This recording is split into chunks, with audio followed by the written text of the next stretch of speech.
des échanges avec les États. Par exemple, il faut avoir des passerelles, des échanges avec, par exemple, la RDC, la Côte d'Ivoire, des bonnes pratiques.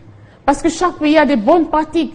Il faut échanger, il ne faut pas rester en vase clos. Il faut faire de la recherche pluridisciplinaire pour prendre en compte tous les aspects, les contours de la recherche, parce que il y a le foncier, il y a l'élevage, il y a toute une série de choses qui font partie de la recherche. Il faut les prendre en compte. La transformation, il faut prendre en compte ce que font les généticiens, ce que font ceux qui luttent contre les maladies, ce que font même les sociologues. Il faut prendre en compte les réflexions des sociologues, les socio-économistes. C'est tout un ensemble de choses aujourd'hui. Il faut réfléchir de façon à anticiper. Les jeunes chercheurs doivent anticiper. Vous l'avez dit, donc des recherches prospectives, déjà envisager des solutions dans l'avenir, tout en prévenant, par exemple, les dangers ou les catastrophes. Nous avons le problème des longs... je ne sais pas si je maîtrise le terme, c'est l'onchocercose. Les scientifiques vont bien porter correction. Cette maladie qui serait favorisée par la consommation excessive du manioc ou des produits dérivants du manioc, sans pour autant les traiter de manière... voilà, ça doit être long. Non, je ne crois pas. Cette maladie, le mot va venir, c'est une maladie qui s'est déclarée autrefois dans la province du Bandundu. Mais le manioc enrichi de vitamine A, ce manioc n'est expérimenté qu'au plateau des Batéké et quelque part dans le Bas-Congo. Généralement, à qui revient le travail de vulgariser? Est-ce les scientifiques ou les politiques? Alors tout à l'heure, vous avez parlé du manioc, que ça générait des maladies. Je pense que, ou alors vous parlez je parlais de l'acide cyanhydrique. Je parlais d'une maladie dont le terme est parti. Justement, je l'oublie, de la consommation excessive du manioc. Alors, les scientifiques maîtrisent le mot, mais déjà en amont, on a déjà une solution ici. Alors, qui doit vulgariser ce manioc vitaminé pour lutter contre cette maladie? Est-ce les scientifiques ou les politiques? Alors, il faut les politiques, parce que ce sont les politiques qui donnent des axes. Ce sont les politiques qui sont les décideurs. Ce sont les politiques qui mettent les moyens à la disposition pour que les résultats partent. Les chercheurs sont dans leur labo, les chercheurs sont sur le terrain, en train de réfléchir, en train de voir le contour des choses, en train d'améliorer. Les décideurs, ils sont là pour permettre de faire passer les résultats. C'est les décideurs. Ce sont les décideurs. Parce qu'il faut les moyens, comme j'ai dit auparavant.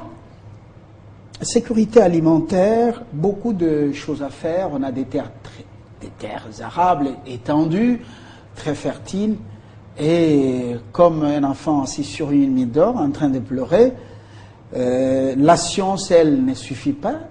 Il faut les politiques, mais il faut également des moyens. Et ces moyens, malheureusement, les politiques disent que ça manque toujours. Y a-t-il lueur d'espoir?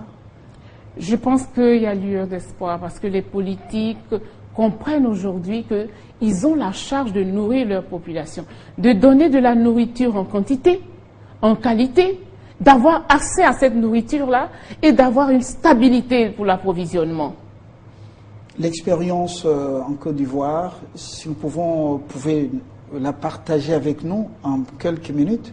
En quelques minutes, je pense que la Côte d'Ivoire a des programmes pour le financement de l'agriculture et le financement de la recherche.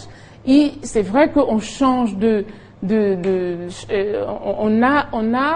on a cet espoir-là parce que il y a des fonds qui sont mobilisés et on espère que ces fonds-là vont descendre à la recherche.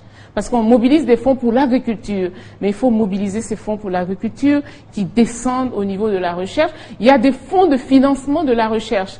Maintenant, c'est au fur et à mesure qu'on aura vraiment ces fonds-là qui vont vraiment descendre effectivement jusqu'au niveau de la vulgarisation. Mais sinon, en Côte d'Ivoire, ça se fait. Ça se fait à travers des agences qui sont mises en place. Mais ce n'est toujours pas suffisant. Ce n'est pas suffisant. Il faut faire encore plus. L'autosuffisance alimentaire avec une sécurité assurée. L'Afrique, si elle parvient à maîtriser ce secteur, pourra-t-on dire que la dépendance donnera, en fait, la fin de la dépendance nous donnera notre vrai pouvoir? L'Afrique devrait, elle, produire en quantité et même déverser cette nourriture ailleurs, parce qu'elle a tous les atouts. Elle a les terres, elle a la main d'œuvre, parce qu'il faut, elle doit mécaniser l'agriculture qui est trop extensive. Il faut une agriculture intensive, il faut une agriculture mécanisée, il faut adopter de nouvelles technologies pour que on puisse en arriver, mais l'Afrique est capable de le faire. Elle peut le faire si tous ces atouts-là sont mis ensemble.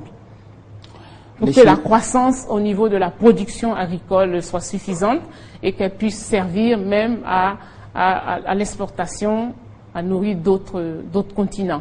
C'est possible. Les milieux scientifiques, vous avez l'impression qu'ils se comportent en personnes frustrées ou en responsables avec un mécanisme de pression sur les politiques? Alors, malheureusement, les chercheurs sont un peu frustrés. Ils sont un peu frustrés parce que quand ils n'ont pas les moyens, ils n'arrivent pas à changer la stratégie. La stratégie, c'est quoi? C'est sûrement aussi de créer des projets conséquents et de les proposer à nos États. Mais malheureusement encore, lorsque les projets sont là, lorsque la problématique est établie et qu'on sait qu'il y a un problème précis pour telle ou telle culture et qu'il faut trouver des solutions, ça met du temps. Donc ça frustre un peu les chercheurs. C'est pour cela que je préconise qu'aujourd'hui les chercheurs, les jeunes chercheurs, aient une autre façon d'aborder la recherche. De quelle manière? Une recherche qui tienne compte ils aient une vision. Une problématique, mais ils aient une vision, savoir où on va, quels sont les objectifs qui sont poursuivis, pourquoi on fait cette recherche, est-ce qu'on aime la recherche? C'est vrai que la recherche, même si tu l'aimes, il faut qu'elle te nourrisse. Mais il faut commencer à écrire des projets, à les proposer à ceux qui peuvent les financer. Il y a le privé. On n'exploite pas suffisamment le privé. Les entreprises privées des pays. Les vieux singes que vous êtes, et je ne dis pas que vous êtes animal, oui. les chercheurs rompus que vous êtes, est-ce que vous êtes prêts à coacher les jeunes chercheurs pour pouvoir canaliser leurs besoins, en fait leur démarche en proposant des projets qui sont bancables, qui peuvent passer, qui tiennent la route? Je suis favorable pour le coaching des jeunes chercheurs parce que sans un senior près d'un jeune chercheur, c'est très difficile. Parce que on n'apprend pas à écrire les projets à l'école. On le fait on apprend auprès des anciens. Coacher, c'est amener ce chercheur-là à se dépasser, à avoir les bonnes méthodes qu'il faut pour avancer dans son travail de recherche. Catherine Eba, je vous remercie d'être venue. Je vous souhaite plein succès. Merci. Dans vos recherches. Je sais que c'est pas facile, ça ne nourrit pas tellement en Afrique, mais l'espoir est permis. On dit qu'un chien vivant vaut mieux qu'un lion mort. Et l'espoir est permis sur notre continent. Merci d'être venu, merci d'avoir répondu à nos préoccupations. Merci. Le changement de sujet dans quelques instants.